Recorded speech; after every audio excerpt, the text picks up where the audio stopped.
Cleaning and disinfection of phototherapy units. Moist or dry cloth is used to clean unplugged unit. We should ensure that reflectors, bulbs remain dust free. Regarding maintenance, change the bulbs or tube lights as per manufacturer recommendations. Usually, tube lights are changed every 6 months or usage time more than 1200 hours, whichever is earlier, or if tube ends blackens or if tubes flicker. LED bulbs have longer life of 20,000 to 30,000 hours, while CFL lamps life is 2,000 to 3,000 hours.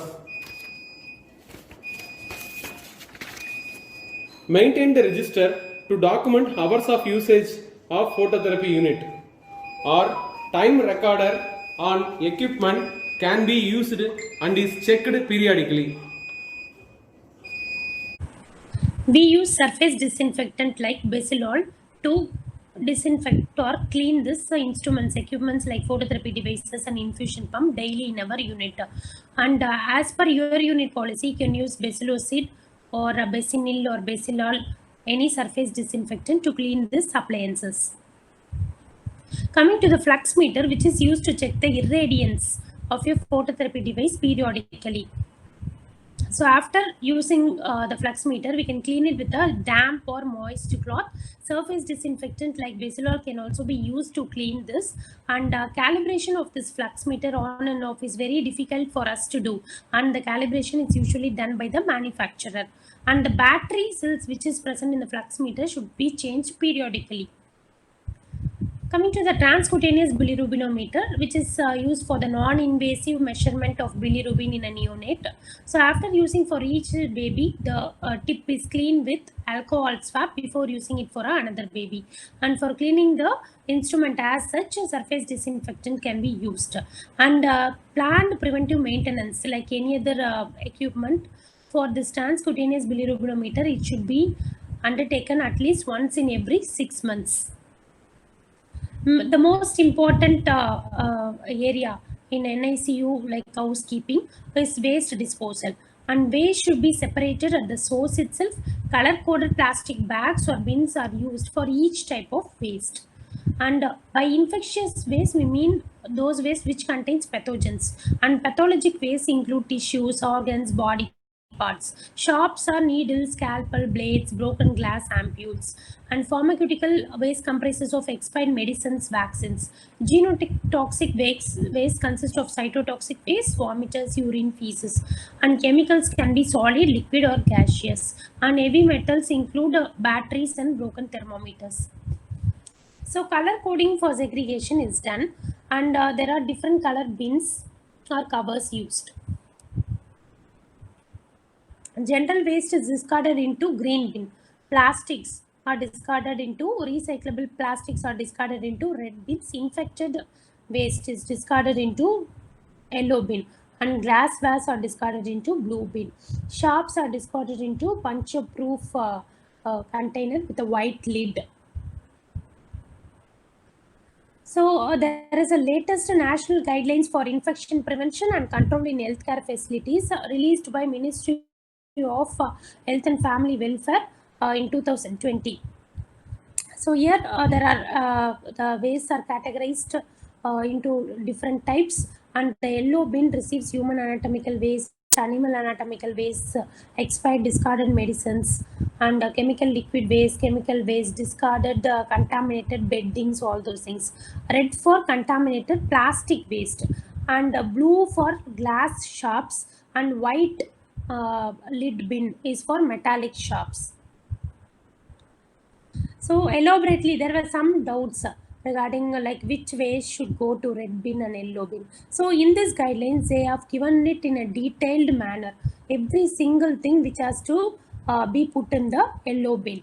Like human anatomical waste include human tissues, organs, body parts, fetus below the viability period, experimental animal carcasses, body parts, and items contaminated with blood, body fluids like dressings, plaster casts, cotton swabs, bags containing residual or discarded blood and blood components. Like even blood bags will go into the yellow bin. and expired or discarded medicines will also go into yellow bin. They undergo different processes like incineration or pyrolysis, and then they are discarded. So chemicals used in production of biological and discarded disinfectant, all these things are thrown into the yellow bin. And discarded linen, mattresses, beddings which are contaminated with the blood and body fluid, routine mask and gown which we wear day in and out, all this go into yellow bin. They are some of them are discarded by incineration, plasma pyrolysis. In the third column, they have given in a detailed manner what is the mode of disposal of this things put into this yellow bin. And microbiology waste like blood bags, laboratory culture, stocks and specimens of microorganisms, all this go into yellow bin.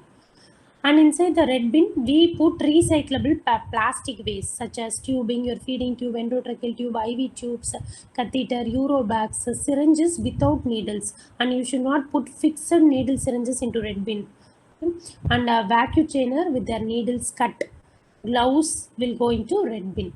And they undergo autoclaving or microwaving or hydroclaving followed by shredding or mutilation.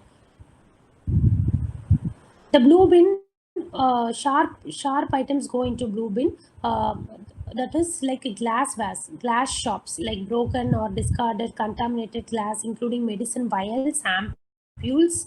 All those things will go into this puncture-proof, leak-proof box or containers with blue colored marking. And metallic body implants, which they use in certain surgeries, these things also will go into blue bin. And in our unit, we use a bin with the white top, white lid. It is for shops and waste shops, including metals like needles and syringes with fixed metals, needles from the burner, needle tip cutter, scalpel, blade, all these sharps, metal sharps will go into this white bin. And it should be puncture proof, leak proof, tamper proof container. They undergo autoclaving or EVO or dry heat sterilization followed by shredding or mutilation. So in short, commonly used items in NICU which go into red bins are IV cannula, latex gloves, Euro bags, syringes without needles, feeding tubes, CD tubes, central venous catheters, feeding cups, IV dressings. And in yellow color, they undergo incineration before disposal. All your human body waste, soiled dressing, shoe covers, caps, surgical gowns, diapers, infected linen, all those things go into yellow bin. And inside the blue bin, your glass vase will go. Vials, bottles, glass, test tubes, metal tops of vials, broken ampules, all these things go into blue bin. They are autoclaved, made non-infectious, and undergo shredding. Your green bin will usually contain household non-contaminated items like the food waste, paper, polythene carry bags, syringe cover, and plastic water bottles. All these things you will throw in the green bin. So this is a bin which we use for needles and cut glasses or put directly into the white containers. So you will have a dedicated place for the waste disposal inside your NICU.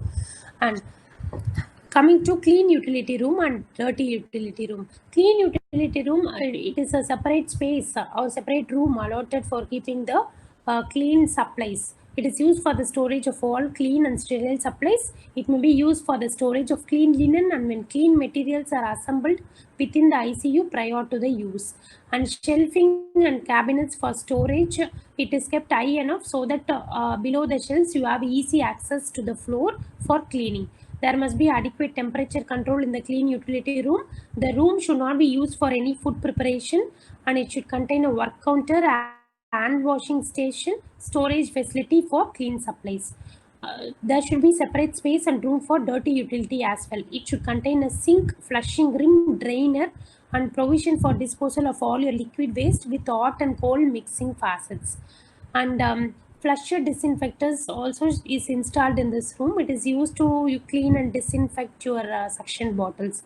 A separate space is provided for temporary storage of your soiled linen and waste materials which comes from the NICU. The floor space for this separate separate space for the soil linen should be at least 2 meters square. And special containers should be provided for the disposal of needles and other sharp objects.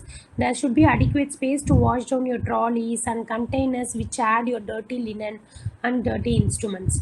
The room should not have any direct connection with the patient's area or ICU. It should contain a hand washing station with hot and cold mixing faucet. The room should have a work counter. It should be physically separate from the clean workroom. The air supply from the dirty utility room must be exhausted to the outside and not recirculated within the ICU. A total area of 20 meters square is needed for this dirty utility room. And coming to management of the spills, spills are managed with 1% chlorine solution. It is prepared from either 5% solution by diluting it with distilled water 1:4 ratio or 1:9 ratio if it is 10% solution. We will prepare 1% chlorine solution, and the spills of blood, body fluids and other potentially infectious fluids are cleaned immediately. The area is covered with the absorbent material like tissue paper, old newspaper, gauze piece. For small spills, after wearing proper gown and examination gloves, the visible material is removed using a cloth soaked in a dilute 1% chlorine solution. Then it is wiped clean with a disinfectant containing solution. For large spills, the health worker should have to wear proper protective gowns and gloves, and then flood the area with 1% chlorine solution, mop the solution, and then clean with detergent and water. And after pouring this chlorine solution, we should wait for at least 15 minutes, and after that disinfection, we clean with soap and water as necessary. Thank you.